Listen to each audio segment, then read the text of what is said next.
20h, au JT, le résultat tant attendu n'aura surpris personne, il y a longtemps qu'on n'y croit plus.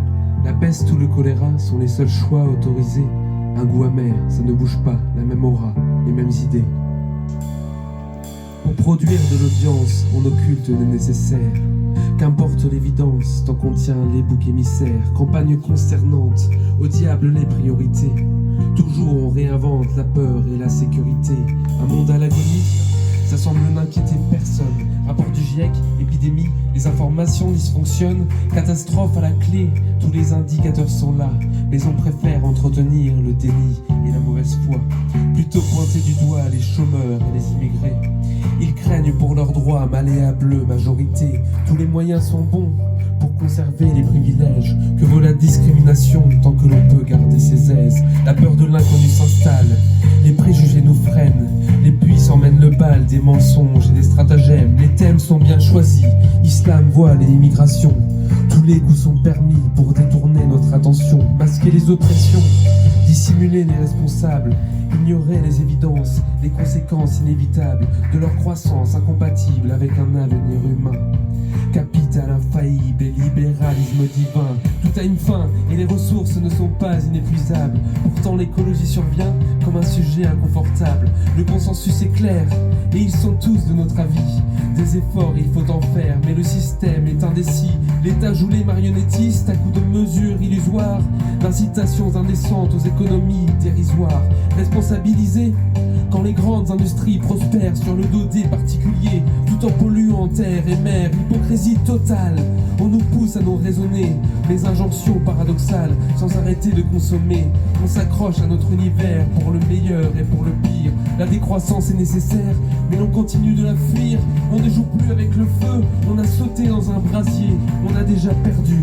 L'espèce humaine est résignée, lobbies et dirigeants se mêlent et cèdent le sort de la planète. Car la croissance est mortelle et bientôt viendra la tempête.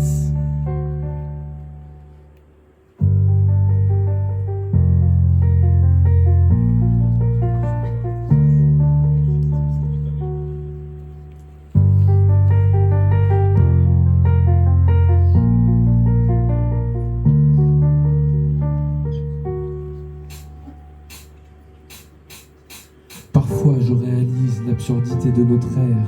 Notre patrie s'enlise dans ses méfaits, l'espoir se perd. On vit dans un régime sans âme, on blâme l'altérité. On justifie les drames, prétextant la sécurité. Que peut-on espérer d'une société qui abandonne son amour et son empathie au détriment des droits de l'homme? Comment croire en un monde où les expressions nous enferment? Délit de solidarité, tragique association de termes. On laisse les gens crever dans les rues ou à nos frontières. On a des amendes à caler si l'on veut défier la misère. On réfléchit l'espace urbain pour éloigner les sans-abri. Pourquoi résoudre les problèmes tant qu'on peut rester dans l'oubli? Aux migrants à nos portes, on dénie l'hospitalité, allant jusqu'à interdire aux embarcations d'accoster. Restez chez vous, toujours ce même discours autoritaire, comme si tout abandonner n'était pas un choix nécessaire. On refuse aux étrangers le simple droit d'être présent, mais on les emploie aussitôt pour tous nos travaux humiliants. En prenant soin, ça va de soi, de les accuser de nos peines, oubliant les non-sens et dédiabolisant la haine. État sécuritaire, la violence est organisée. Quand les citoyens ordinaires ont peur d'aller manifester, le message est limpide. T'avais qu'à pas te trouver là, bras estropié, œil invalide, le prix à payer pour tes droits. Les accidents sont oubliés, Zineb Redouane et compagnie, gilets jaunes ou précarité, dénigrés par la hiérarchie. Condamnant sans comprendre et méprisant les citoyens. Coupables d'exister, les naufragés du genre humain.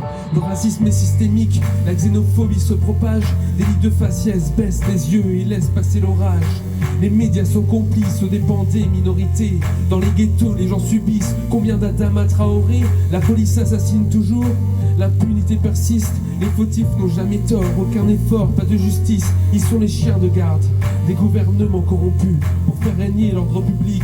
Coups de matraque et balles perdues, ils se vendent aux extrémités en espérant sauver la face. La gauche est assassinée, le fascisme refait surface. Le gouffre nous attend et l'on s'y rue les yeux fermés en direction du pire empire de l'ignorance.